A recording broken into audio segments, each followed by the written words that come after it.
since from birth we are conditioned by external influences. Our parents, we must have them.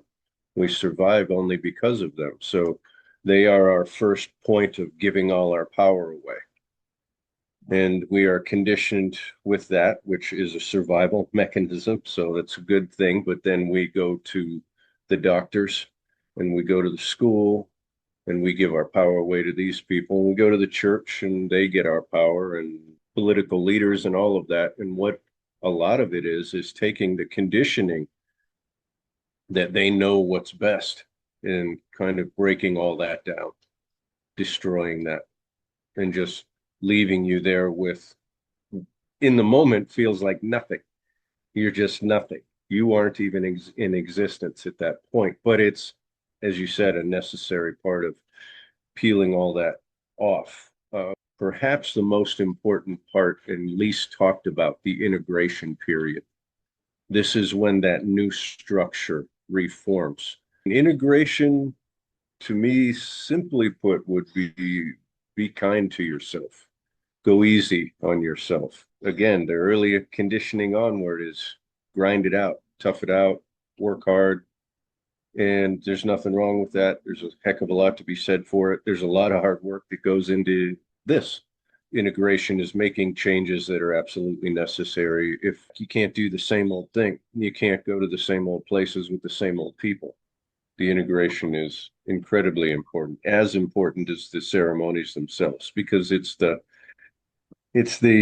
continuation of healing and removing or releasing these energies that no longer serve us, replacing them with something higher vibe, more positive, divine wisdom, and allowing that to just open up within us. Patience with these medicines.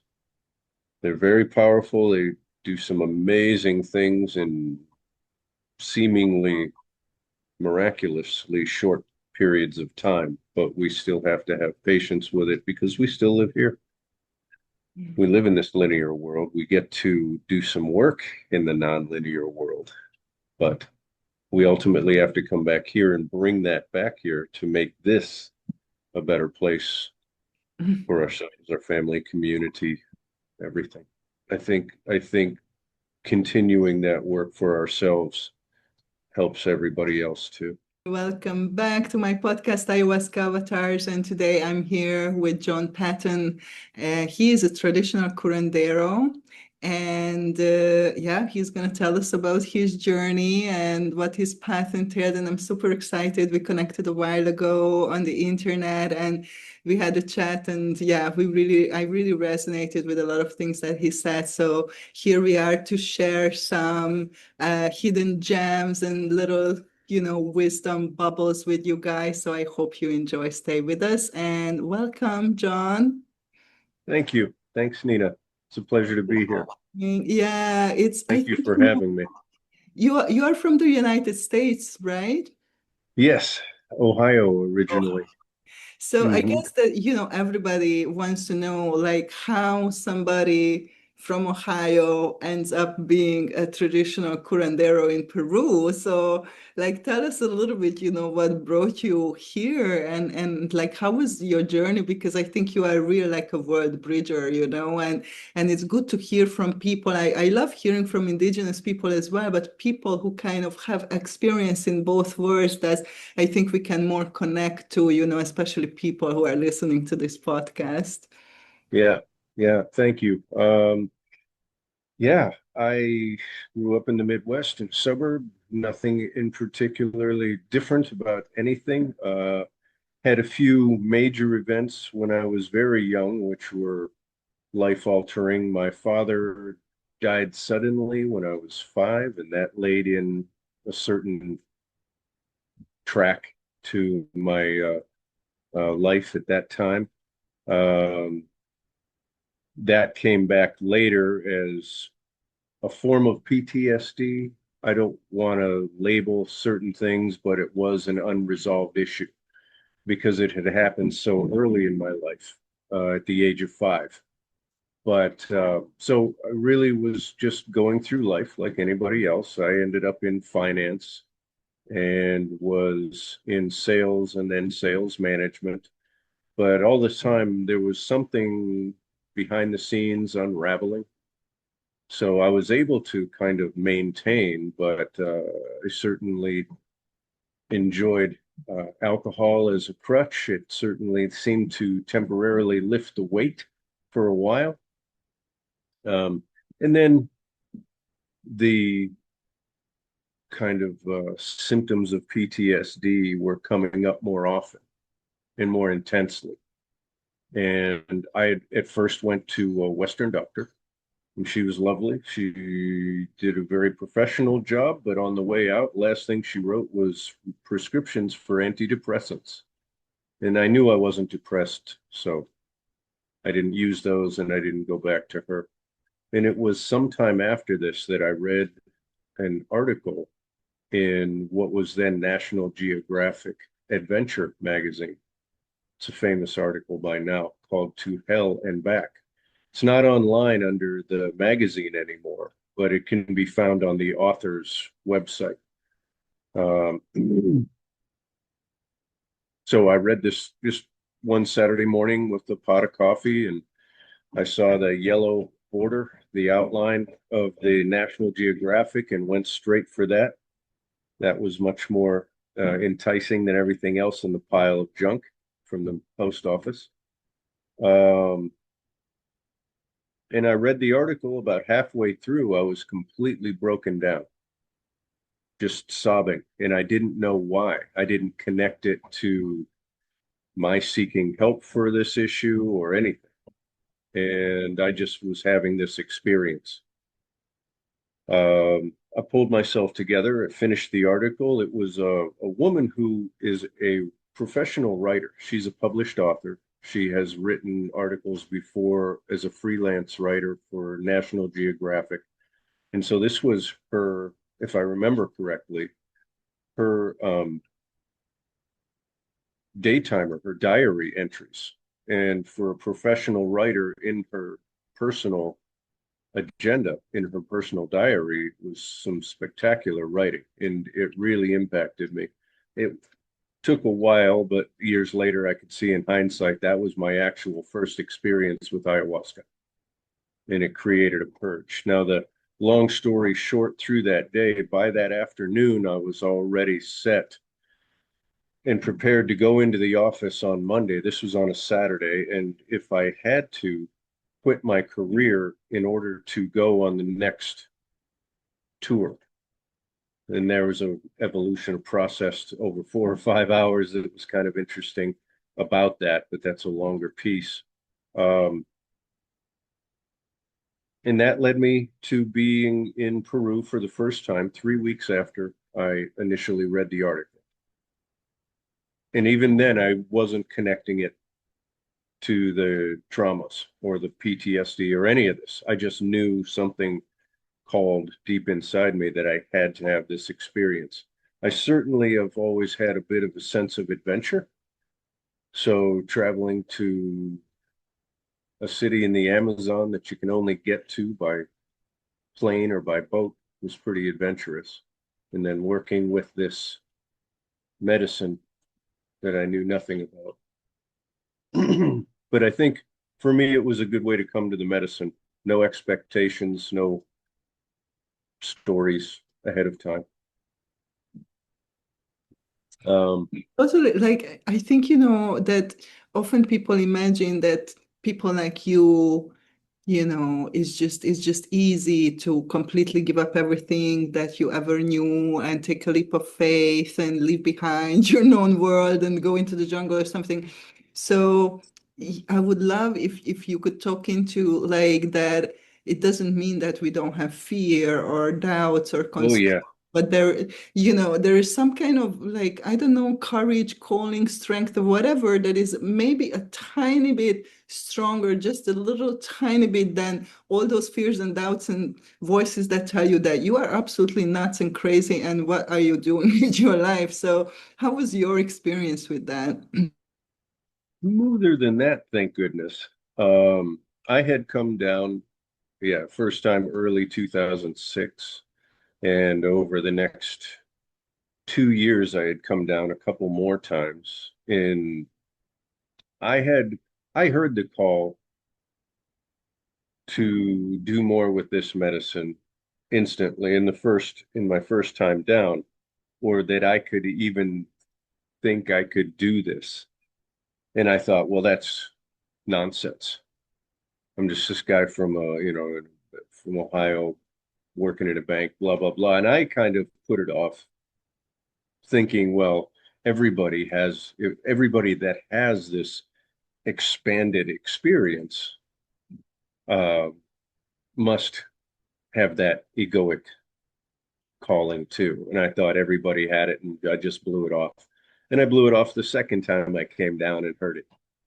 And the third time I came down, I went through a tour and I started dieting at that point. And I actually stayed for 2 or 3 months at that point in late 2007.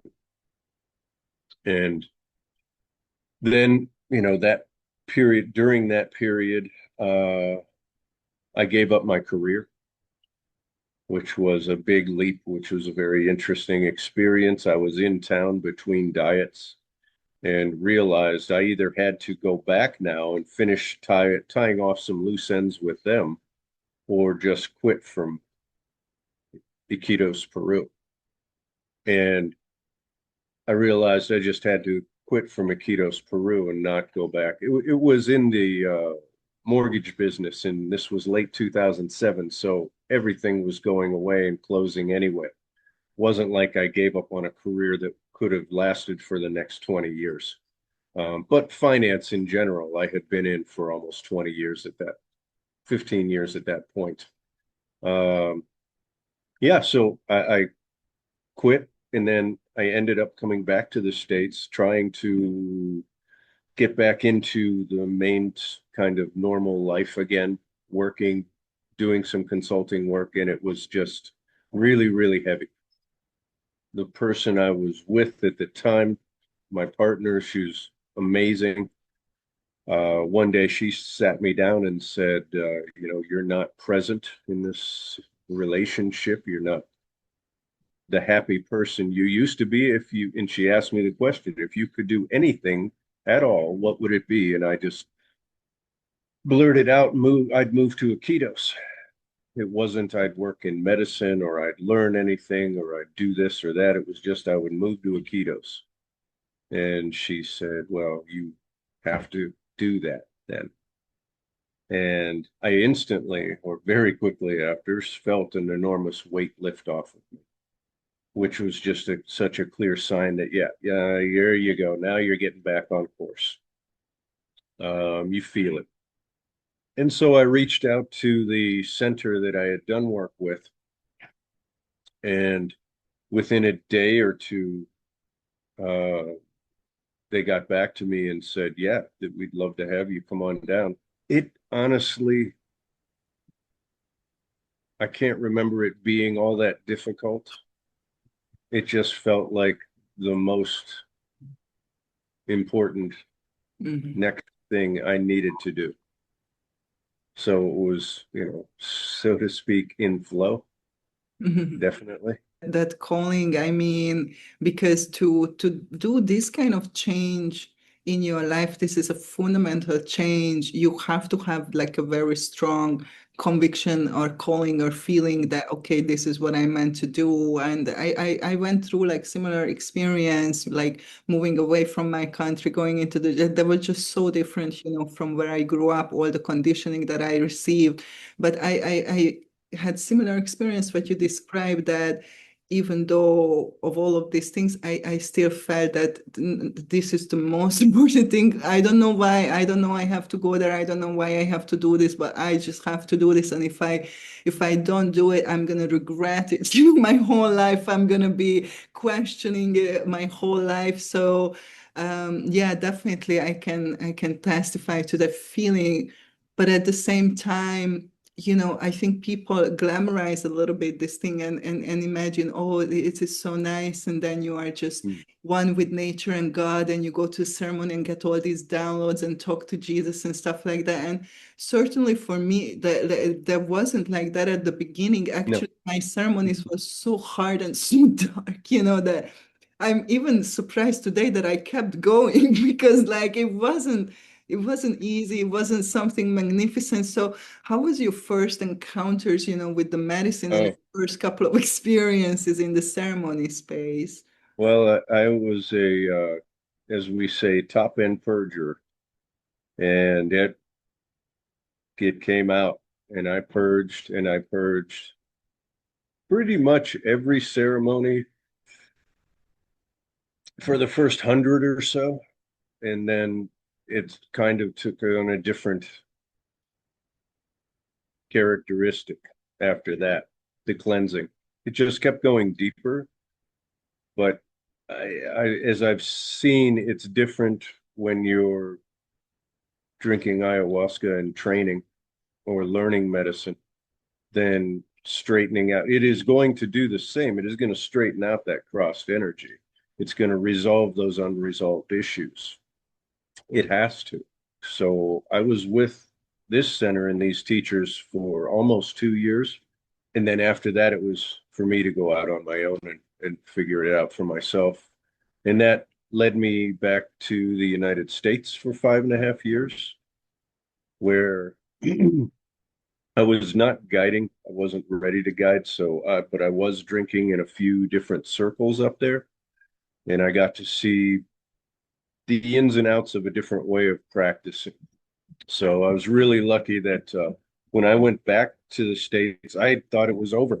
I just got back into my life and started rebuilding from scratch with this big couple of years gap in my resume to overcome. But I managed, and actually, within about 6 months, I heard about my first ayahuasca circle up in the States. And they were with some wonderful friends who are still very, very close to me, and we're very close. They still live in the United States and travel back and forth.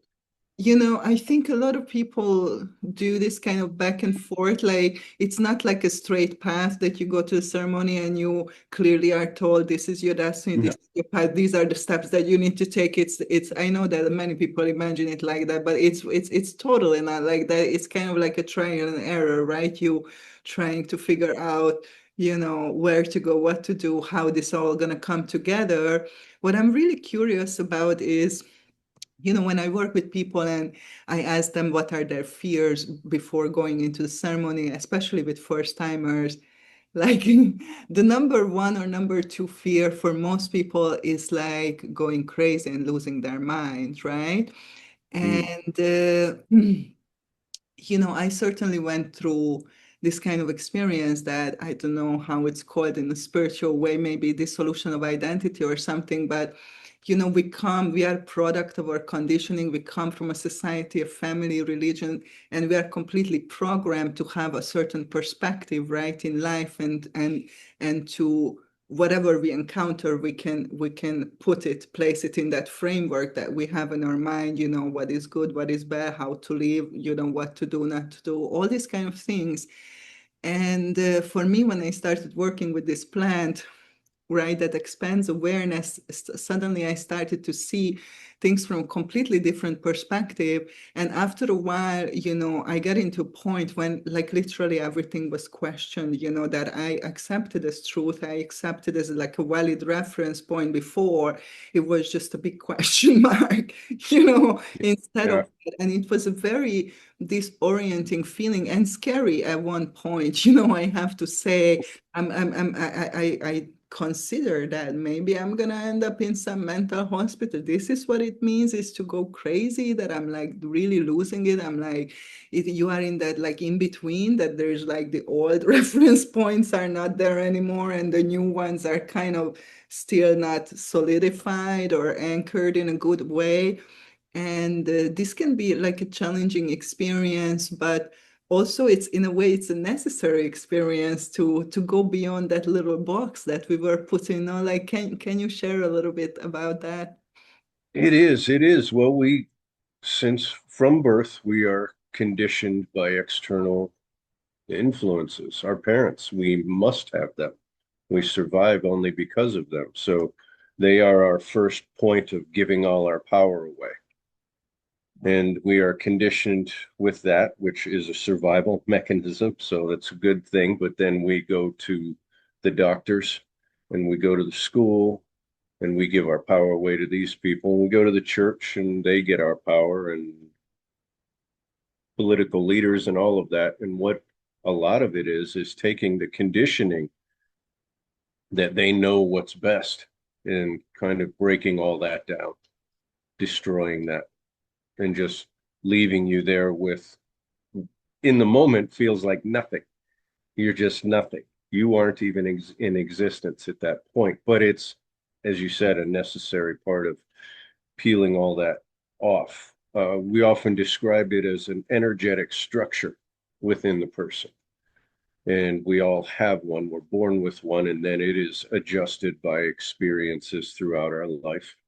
And it breaks down that energetic structure. Ayahuasca, in particularly, the diets, Wachuma also does that. And it breaks down, removes or releases the energies that no longer serve us and builds a new structure throughout perhaps the most important part and least talked about, the integration period. This is when that new structure reforms. You know, we might have the experience in a ceremony where everything is done. I saw it all come down. I saw it go away. I saw the medicine come in. I saw myself whole. And that's beautiful and that's real. But it's also in the space of medicine, which is just a little outside of this reality, our time and space. So it's important to understand that when they come back out of ceremony and they come back into this linear world of yesterday, today, and tomorrow, it's going to take time for this to to solidify in their system, to really integrate into their system. Yeah, totally. And I would love to talk a little bit more about the integration part because definitely most people are into it. Let's go to the ceremony as much as Yeah, possible. yes. I have Let's to get it say, I done. had like pretty intense experiences in the ceremony container, but not as much as the integration was intense, like so it's like that's when the shit really hits the fan in the everyday life, Yes, right? And yes. I think that it's extremely important that people have support, especially at the beginning during this period, because it can be scary, as we said, like you thinking going crazy, that can stop people in their process, in that integration and regress and say, okay, that is too much. I don't want to go there. I don't know how to handle this. I don't know what to do with this. So what is that, based on your experience, that first of all, what is that you call integration? What is the purpose of the integration? And what are the main tools or things that people can reach out for or practice to actually have themselves or receive support during this time that is so important, to, as you said, to anchor, to ground all those insights, all those shifts that already took place on energetic Mhm. level. But it's up to us to embody, and oftentimes people don't embody, and then it just becomes a memory. Yeah, I had that like crazy trip with the ayahuasca, but my life is still the same, basically. Yes, that can happen. Integration, to me, simply put, would be kind to yourself. Go easy on yourself. We're, again, the early conditioning onward is grind it out, tough it out, work hard. And there's nothing wrong with that. There's a heck of a lot to be said for it. There's a lot of hard work that goes into this. But making one is integration, is making changes that are absolutely necessary. If you need to make changes when you get back, you can't do the same old thing. You can't go to the same old places with the same old people. That's kind of an obvious one. Look for mindful practices that slow you down. And that could be anything. That could be weight training. That could be yoga. That could just be seated meditation, zazen. Whatever works. Try a bunch of different things. I did. And, I found what works for me and I continue with that. It's really important to give yourself the time to integrate the work you've just done, whatever that work is. How important you think that people have an experienced guide that can support them in their integration, at least at the beginning until they learn and they get the hang of it? Like, Oh, how absolutely. important do you think that is? Very important. Yeah, absolutely. And it's sometimes the person they work with the medicine can fill that role. And sometimes there are many certified counselors now. I have them listed on my website. Also, I think there's a link there to MAPS, which has an integration therapy page. So yeah, it's really important to speak with someone, but a few rules are: one, again, be gentle with yourself. Make no large decisions, Mm. big decisions. Don't go home and quit your job. Take it from me, I did it. Now it worked for me. It was the right thing, but it wouldn't have been recommended at the time at the time that I did it. Mm. Uh, but yes, making big decisions within 3 to 6 months after a series of ceremonies is best to be avoided regarding relationships, jobs, living arrangements, whatever. I Yeah. totally agree with that. I always say this to my clients, and obviously I did do the opposite like yourself.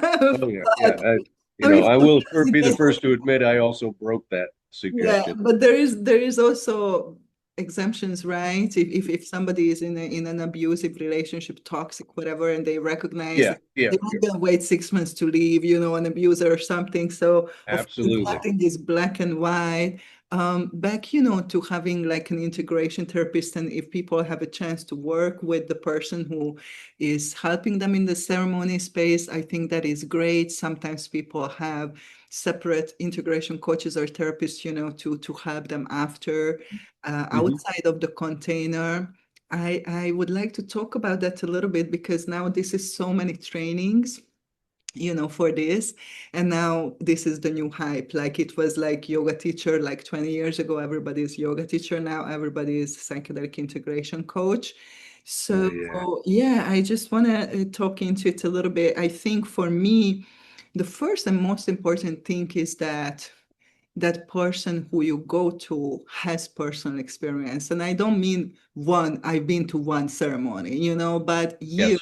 and years of personal experience.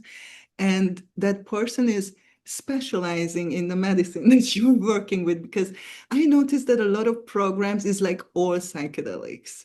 So I'm an integration coach with whatever medicine, and I don't think you can group together ketamine with ayahuasca or whatever. Like it's just not the Yeah. same. And for me, it's like, if you need a brain surgery, you don't want to go to a general doctor who, yes, it was brain surgery, maybe one class, included in their training. You want to go to somebody who specializes in brain surgery. That's all they do. They're really an expert. They have a lot of experience. And I think ayahuasca for me is that category. It's not a joke, it's a very powerful tool. It's a very powerful ally.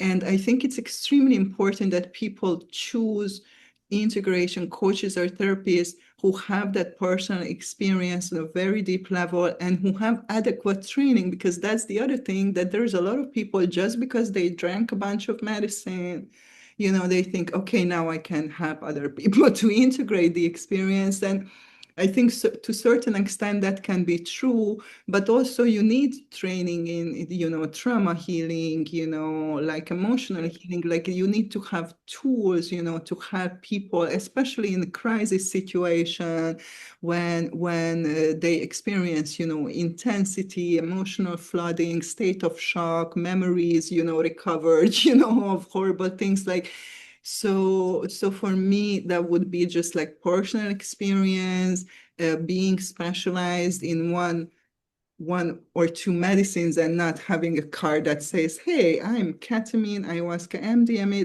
like, those people who have like 20 professional listed, like, and that's for me, it's always like suspicious a little bit. And then to have also adequate training and experience of holding space for people in general, and then in the integration. What is your take on it? What would you say when people choosing, to somebody to work within the integration? What is the most important? Well, speak with them, and it's similar to working with somebody that's going to guide your ayahuasca ceremony, shaman, maestro, curandero, whatever. Is if you can meet them in person, that's optimal. That's very often impossible. Get on a video call if possible, or a phone call, and feel how you feel speaking with them. Is this somebody that instills confidence in you and tranquility and is what you feel like you're looking for? Then you go forward and you have a session with them, and then you really know after more of a session their line of questioning or how they work and what their experience is, and your level of comfort with that. So I recommend trying to get to know them as much as possible beforehand. Um, like you said, there's probably a lot of counselors that have completed a 6 month or a 1 year course and have very limited experience with these medicines. These medicines are almost completely experiential. It's You can describe in detail what your experience was, but another person can't possibly fathom the actual experience itself. Yeah, So totally. There is that saying that you cannot take people where you've never been. And I think yeah, it applies here, very much yeah, so. And I totally agree, that follow your intuition and see if that's a good match for you, that person and how you feel in the sessions and after the sessions, because one of my clients just said, last week that I always have a little bit of nervousness when I come to the session because they are intense, like we oh, digging into the dark stuff, mhm, and there is intensity just like in the ceremony. It's not all sun and roses. But she said, but afterwards, I always feel better. I always feel relieved, uplifted, calmer. yeah, I think that's very important that, whatever work it's happening in container, that you keep feeling better, you keep feeling empowered, more uplifted, yes. more connected with your power, internal guidance, all of these things, if whatever therapy or container you go to that disempowers you, that just makes you feel worse than you came in with, Yes. that's And not that's the best. that's what we would consider real medicine. It hurts up front, it tastes bad up front, it's difficult up front, but in the end, the good feeling is something permanent and lasting. And yes, that's a great integration right there, coach, a great integration therapy session. It Right. should be a little uncomfortable. It's what you're digging into. It's kind of like ayahuasca Yeah. itself. What is your take on how much medicine to drink? And obviously, we're talking about people who come for healing, self-discovery. It's a completely different question if you are training to serve medicine, to hold space in the medicine circle, then it's a different question. So I want to talk about people who come for healing, self-discovery, and there is many people who just say, just drink more medicine. Like, I mean, with peyote, that's what they say. The makaram is, if you feel bad, eat more medicine. If you feel good, eat more medicine. If you feel whatever is going on, just take more medicine. It's Mm, kind of a little bit well, different experience, but right, some people have that perspective in the ayahuasca. You just need to drink more medicine. I'm definitely on the line of like, if you have like a journey with the medicine, a retreat, a training, whatever you're doing, having some ceremonies, my experience is that at least like 6 to 12 months that integration can play out. That is, very much connected. So I don't really recommend people to drink medicine every 2 weeks. I know in the Santo Daime, there's other traditions, different. So I'm just curious of what you think Yeah. medicine you need. You mean not how much in an individual ceremony or how many ceremonies or how Both, often? actually, because Every, it's also a question for people. Shall I go up and drink more, and how much shall I drink? And, within the ceremony, and then also, how many ceremonies shall I have, in within a short amount of time? yeah, well, within a ceremony, I attempt to give somebody enough. Uh, well, in the first ceremony, I will give somebody, I'll back off a little bit because I don't know their tolerance, and a little might be a lot. They can always drink twice, but once I understand what a person, the quantity they need to really get deep into the space, then I'll just try and give that to them right up front. It is dose dependent. And one of the biggest problems that I've witnessed over time is when somebody goes up and they just go, well, I just want a little less. That can be fine depending on what work that person has done with that maestro. But if they're not purging, then I'd say they aren't drinking enough. And there's probably going to be a whole lot of people, if they see this, they're going to have a problem with that statement. But I believe if you're drinking this to really have a full experience and a full cleansing of ayahuasca, then it responds directly to the level of commitment we make. Commitment in courage, commitment in time. For one person, a plane ticket may not be very much money. For another person, that same plane ticket might be 3 months savings. So it's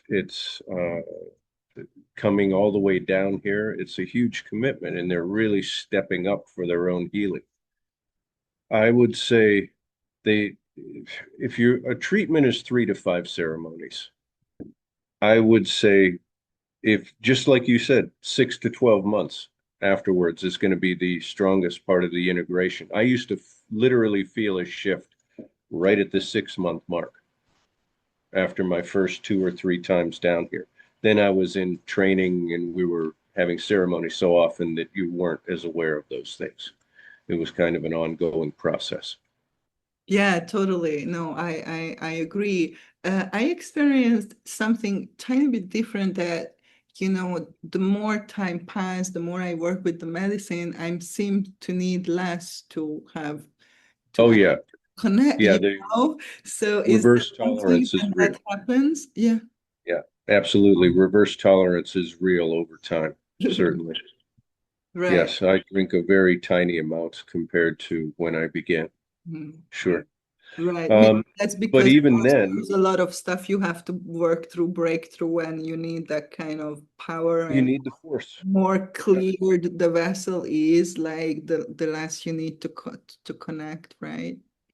And this is, for me, I do at least 2 diets per year, every year now, to also maintain my energy straight and grounded. And Yeah, to continue learning, you're always learning from these different trees. There's so many out there. right. I would say that's for me the number one criteria when I go to anybody who serves medicine or even just as a therapist, to if they walk their talk. If somebody tells me that I don't need more healing therapy or ceremony or whatever because I'm worked out every problem, I'm good now, that's very suspicious. Probably you wouldn't be in the body if that would be true. You would have ascended, some higher realms. But I think that's also something that I see. I live in the Caribbean in Mexico, the Cancun Tulum area, and the plant medicine is like crazy here. Any kind of plant medicine, any kind of retreat, You can go to like it's retreat center after retreat center. And one of the things that I observe is that a lot of people, once they become like somebody who serves medicine, they stop doing their own work. They stop doing their own diets, doing their own work, and that can go into a little bit of ego, and like a bypassing kind of way. So I'm so glad that you said that, that the work continues always. It's not something that, okay, Oh I'm yeah, gonna reach a point and now I'm perfect. And I mean, yeah, in our divinity, in our spirit, we are already perfect, but on the yeah. human There's a level. there's an old Buddhist saying, I think it was, before enlightenment, chop wood, carry water. After enlightenment, chop wood, carry water. No difference. It's just you have to do those basic things to maintain your foundation for the practice. And to me, that the diets are the foundation of practicing with ayahuasca.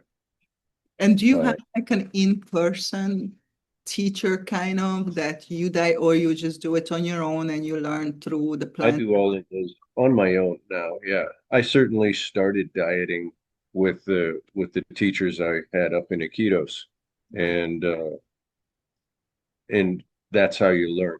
I think it's really important to start with somebody who can teach you, Right. um, and if at all possible, and it should be, if you really want to do this, stay with them and work with them full time. Absolutely. Like an apprenticeship style learning, like in the old times. Yeah, I mean, I have a training program for psychedelic therapy, and I didn't even, the first year when I ran it, I didn't even have a manual because everything was in my head and based on my experience. And after like the whole training, I did it like through experience, like people going through their own experience and learning through the experience. I don't think this is something that you could learn from any kind of book or Google or anything. That's why, those trainings for me, who doesn't even require you to have your own personal experience with medicine, it's like a lot of the training is optional. Okay, you can come to a retreat for extra money and actually take some medicine, or you can just do a training. Basically, we teach you the intellectual understanding of the whole thing without any experience. I just really don't think it would Oh, work. Like being a therapist for 25 years, I experienced that the deeper you go in your own work, the container that you hold is deeper and it's safer. And this is something that people can feel energetically. If I'm in a container where I can go and touch, my deepest pain, my deepest darkness, because I feel safe, I feel held, I feel supported by this person who is here or not. And if you didn't do that work, people will never go there in your presence because they can feel it, that okay, it's not safe to go there, And I certainly drank with multiple people, and I had, people who I drank with, and within a couple of ceremonies, I accomplished way more than within years, with another person who now in retrospect, I recognize that maybe there was not such a safety, so I didn't, I was like, there was a point when I stopped, when I never, no matter how many times I went back, I never really went through that point. And then, I was guided to another person, and then boom, suddenly within like, I'm like, wow, yeah, this really works, like you have to, this is something energetic. It's not depends on what kind of certificates you have. That doesn't mean anything, no. I mean, if you are in the States in a clinic, it means something, but Yeah, clinical. I mean, that's more Western medicine with certificates and stuff. But certificates don't mean anything in this. right. And that's why it's like so interesting for me that, in the West, they want to regulate now plant medicine. And the people who attempt to make regulations, they are people who never drank medicine, obviously. So obviously, they don't even understand that you cannot regulate something with this mindset that you have because it's so beyond that. How are you going to certify somebody to be a shaman or like, I mean, it's just, Oh, that. the idea Yeah, is that's ridiculous. ridiculous, but of course, they don't even understand that the idea is ridiculous because they never had the experience. So I'm curious to see how this will unfold in the West when they want to standardize things and certify people. Like, Well, then that would, I mean, if they actually go for all the way with that, that would just drive the practice back underground or out of those countries that would do that, I suppose, which is okay. It'll still exist in other places. right, right, right. I think it would be great if people who are actually attempting to do some kind of regulation or framework, they would at least include people who have a lot of experience and can give a different perspective. That it's not happening like so much, unfortunately, yet, but maybe in the future. Yeah, yeah, it's a wonderful practice done well. And I had uh, early on when I moved back to Peru in 2015, I had a really important ceremony actually with two friends from the States and had received some interesting messages that have one in particular that has played out in many different ways over the years. And that was when I first got there and drank, there's a very clear message from Spirit to find a way to make money completely separate from medicine. And I didn't exactly know why, but I also knew I had moved to Cusco in that area, and I wasn't guiding and practicing like that at the time. I still had some work to do myself. And so I did a few different things. And as I found out, uh, now I teach some English online over in Asia, which is a cool group of people. And what I found out is that a couple of things. It was very helpful during the pandemic because everywhere was basically shut down for a year or more. Um, so it was very helpful. Also, that I never consider money or allow it into the decision making process when I'm looking at working with somebody. Just the interview or conversation or whatever communication I have with that person in the medical questionnaire that they fill out. That's that's all of it. So people don't pay you any money for your services, or they can make a They donation, do. or I how do. does I that? do. I have a I have prices set up. So they do pay me, but what I'm saying is if I look at this and I see some things in there that are serious red flags, Mm, I'm my bills are taken care of. I don't need to do right. this. I understand. Yeah, that's a You very know, good point, because if you 100% rely on this income, then you are more likely to, that influences your decisions when you say of yes or course it does. person. I I was in, yeah, totally I agree. was in finance for Right. 18 years. I know what it does. And then when you have a business, you have to think that way. Yeah. You've got to you have maintenance and workers, and maybe there's employees. They call it planilla here, and all of that. And it's you cannot avoid it. It's simply part of this world. Yeah, and I think what you mentioned earlier, commitment from the part of the people, often because we live in this Western world, often that is through money. Because in my practice personally, in the past, many years ago, I had a couple of experiences when people would send their spouse or their children to therapy and they will pay for it, and it never worked out. So I decided I'm never going to take on a client who, if it's okay if they get help with the payment, but at least put something in it, like to make an effort, to make a commitment that this is important for me. I'm gonna make this happen. My experience was that the people who sent their children paid for it. They didn't care.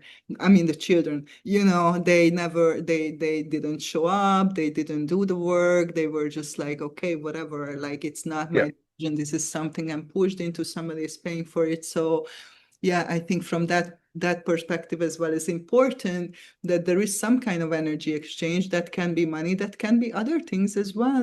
Some people. absolutely it can. Mhm.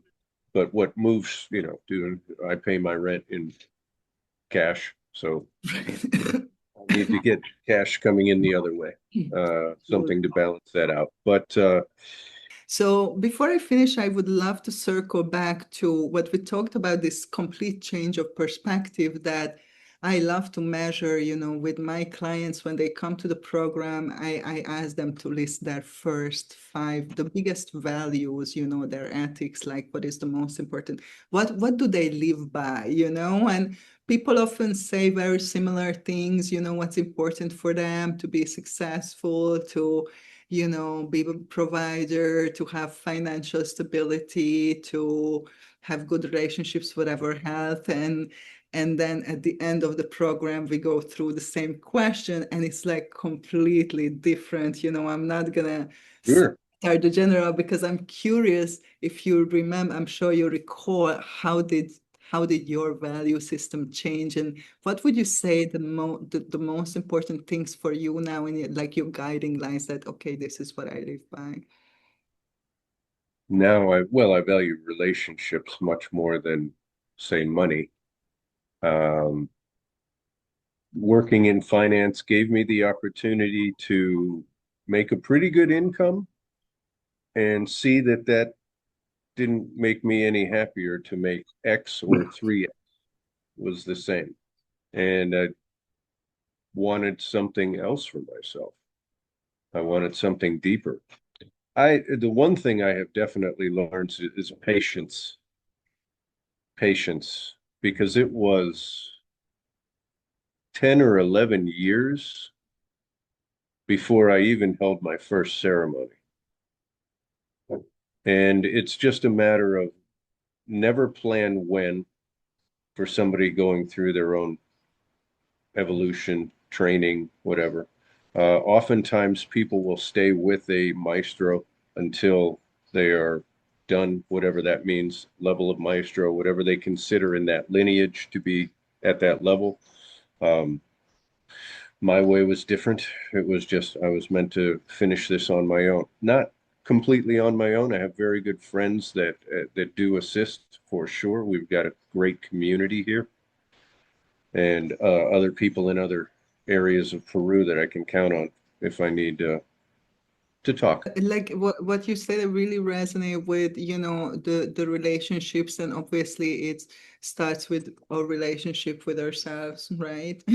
And and then our relationship with the earth, with other people, with the elements, like with everything. And I think, in shamanism, right, they highlight this being in the right relationships, right, with everything within us, around us. That's what, brings us that peace and harmony and presence and coherence and alignment that I think most people are looking for, knowingly or unknowingly. And that's exactly, what comes out when I do this exercise with clients, that first, obviously, priorities are success, fame, money, being productive, having the right, things to Yeah, show that we are yeah, required, that we believe, to that we need to be loved and accepted, that very much that external focus, that in order to be happy, I have to look outside and acquire certain things.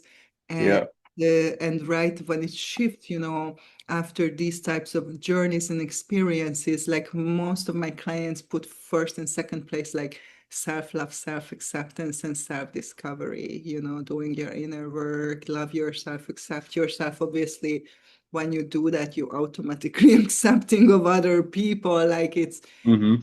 natural that it happens. It's hard to do it the other way, I should be compassionate towards others, but not to myself. And self-discovery, and that what strikes me really, that people have this complete shift of direction of that, going from that outside, searching outside for our source of happiness and peace and love and whatever. It's turning that whole journey inwards and understanding that everything is comes from within, and all your answers are within, all your power is within. There's this no need to search Mhm. outside, and your inner reality, your outer reality is a reflection of your inner reality, right? Basically. So, Yes. is there anything you would like to add that you observed, when people go through these deep transformational processes? Well, again, back to the integration. The integration is incredibly important, as important as the ceremonies themselves, because it's the continuation of healing. You could think after spiritual surgery, if you think of it that way, in removing or releasing these energies that no longer serve us, replacing them with something higher vibe, more positive, divine wisdom, and allowing that to just open up within us. Right. Do you accompany people in the integration, or mostly your calling is, in the dietas, in the ceremony space, in retreat? I'm always available for people to reach out afterwards. Yeah. Yeah. And Wonderful. if they wanted to set up a chat, we can do that. Right now, I'm not charging for that. It's not taking up a considerable amount of my time that I'm really concerned about that part of it. I just want people to get the healing they need or the understanding that they're looking for.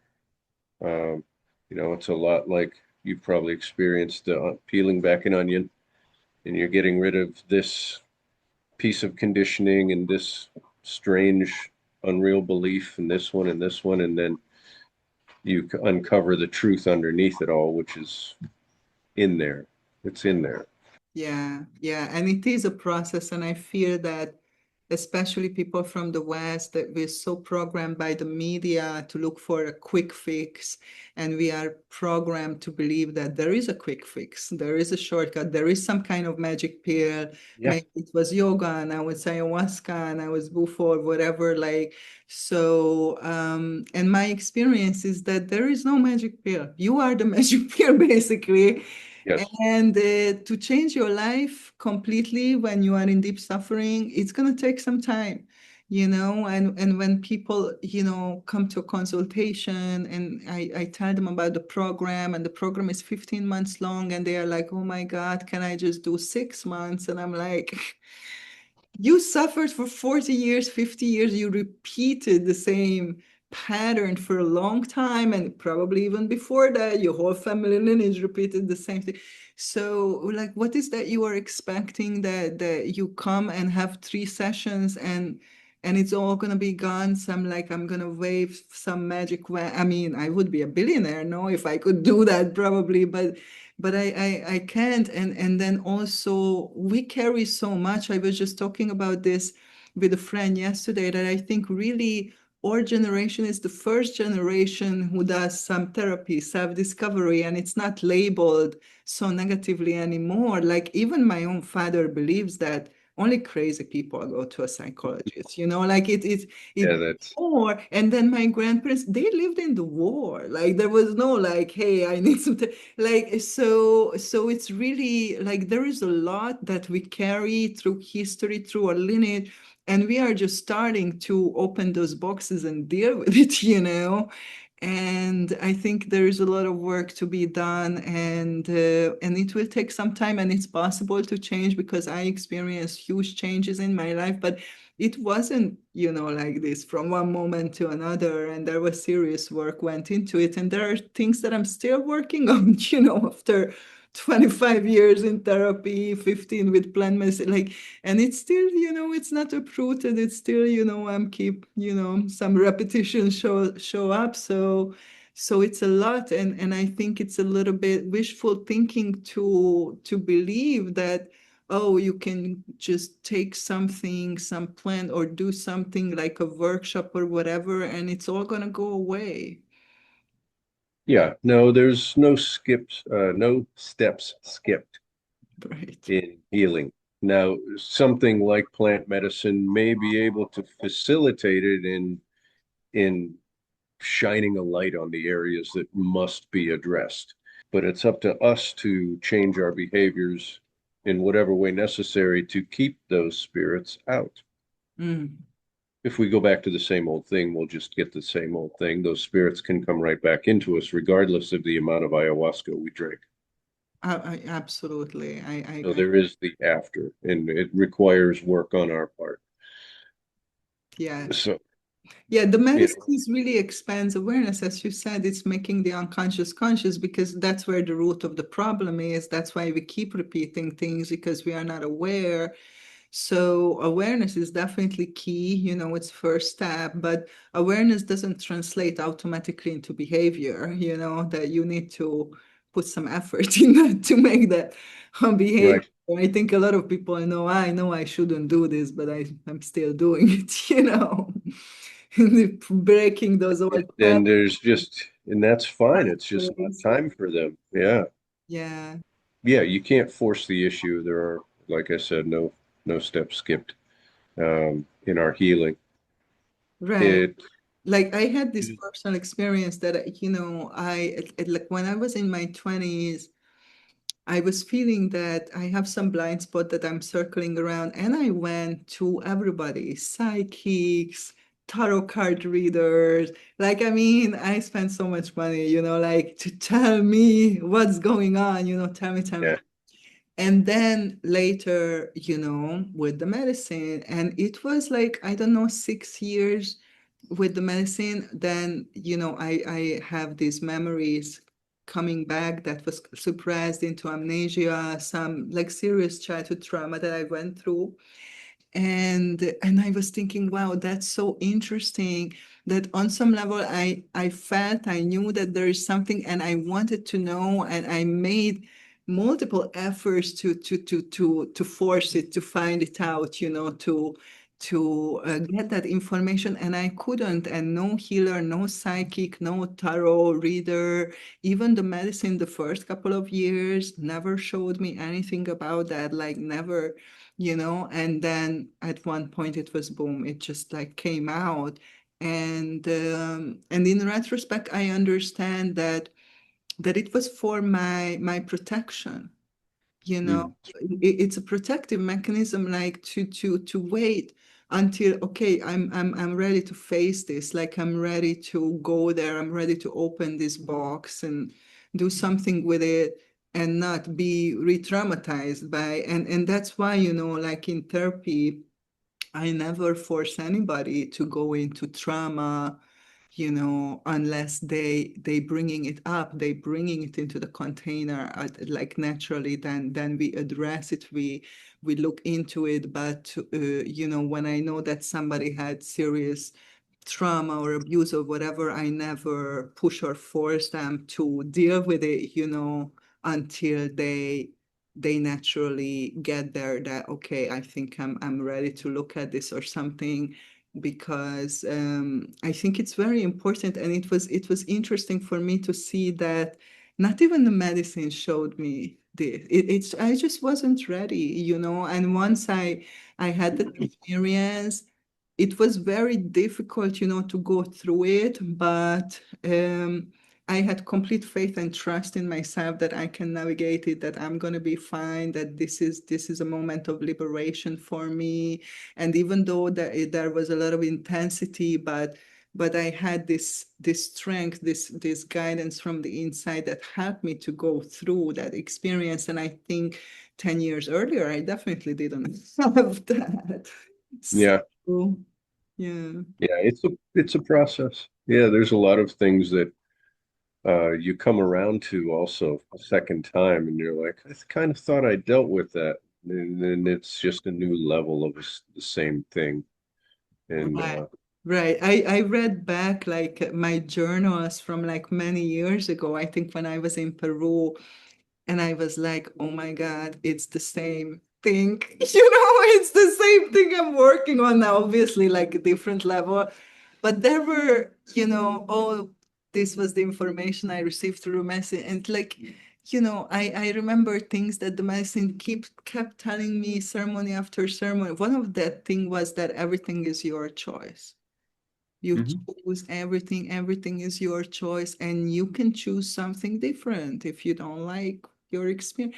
And this is something that I'm still processing on deeper and deeper level. What does this really mean, And it just Yeah. keeps, as you said, circling back to the same thing and understanding it on a deeper level from a different perspective, and then being able to bring that somehow, that insight into embodiment. How does that look like in my life? How can I Mm. choose? When so often we feel, oh, I have no choice, I have no opportunities, oh, this is, I inherited this, this really happened to me, like, oh, it's so on and so forth. Just something so simple, that this one statement that it's everything is your choice, and you do have a choice, is like, wow, a totally mind-blowing thing that you can keep exploring till the end of your life, right?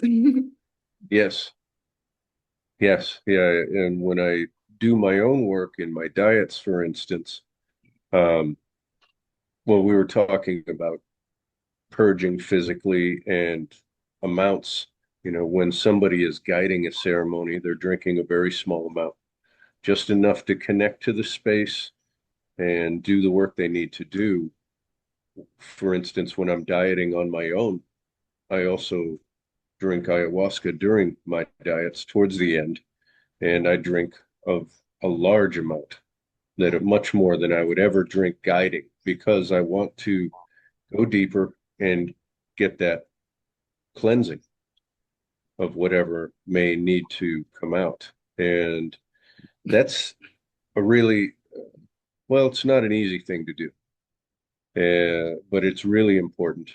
I think continuing that work for ourselves helps everybody else too. We've got to maintain our grounding and our clarity. Well, if we don't, I think our practice suffers. I think mine would not be as good if I wasn't continuing to diet. When I had a really mind-blowing experience during the ceremony, and I was like, wow. At one point I was telling the medicine, okay, can we pause now, because I cannot even like receive more. It's like so much mind blown. And then she told me that, she showed me like a grain of a rice, and she said, this is what I showed you now, this much, like a grain of rice, and the mystery of life is infinite. Because my feeling in the ceremony was that now I get it. Now I understand how the world works, Yeah. everything. Like, oh Yeah, my man. God. And then she was like, This is how much you've seen from the great mystery. So I think that was a good moment, a good reference point that I always remember when my ego gets like, oh, I get it. I Yeah. understand. Finally, I remember that moment. It's like, this is how much you understand now, okay? Mhm. I, Yes. Yeah. You realize you know less and less the farther you go along with this, which is fine. yes. Um, It's yeah. like an Yeah. unlearning, right? An unconditioning, but when you decondition yourself or deprogram yourself, there is some innate wisdom or knowing that arises that was like always there. No, Yes. you couldn't. Yeah. It seems to be encoded in us and rises to the surface over time as it needs to. And yeah, the people, they're just patience with these medicines. They're very powerful. They do some amazing things in seemingly miraculously short periods of time, but we still have to have patience with it because we still live here. We live in this linear world. We get to do some work in the non-linear world, but we ultimately have to come back here and bring that back here to make this a better place for ourselves, our family, community, everything. Absolutely. This is, I think, so important. I'm grateful that you brought this up. I think this is great for closing, because I think a lot of people fall into that trap of spiritual bypassing now. They live in the fifth dimension, or whatever, Right. And I think all the whole point of the work, as you said, is to be here now, as Ramdas said, just be here now and make here a better place. This world, Yes. this earth, take better care of each other, of our planet, of our home, of everything within us around us, and that is the measurement, and that's also a good gauge for people, when you are choosing a retreat center, when you're choosing a facilitator, when you're choosing the therapist, to look at their life in the material, that tells a lot you about how balanced and anchored they Yeah, are. if you can see, yeah, if you can find out, the more you find out about a person, the better you can either make a decision to work with them or easier to make the decision not to work with them. Um, yeah, talk to people, read stuff, get all the information you can and make the best decision and find somebody you, one, feel comfortable with, and two, you can feel like you can trust to guide you through the medicine. And that's what I want when I talk with people, because if they don't, for whatever reason, I'm happy to introduce them to some other people, or if they just want to go, find another person to work with on their own, that's great. Because if they don't have trust, some level of trust in the person guiding, that in itself can be a block to the medicine flow.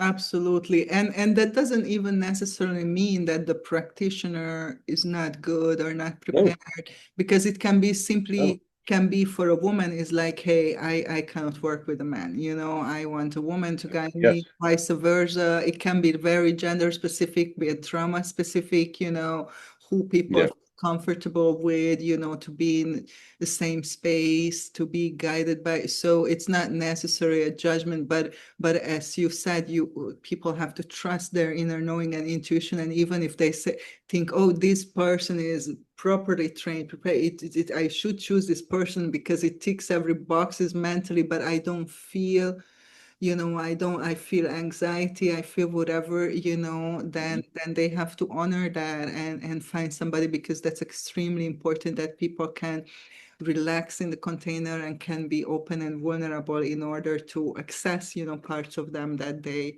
need to sure, be with. Mm-hmm. sure. Yeah, they're giving a lot of trust in the medicine, and they need to trust the people they're working with Right, right. as much as possible. And,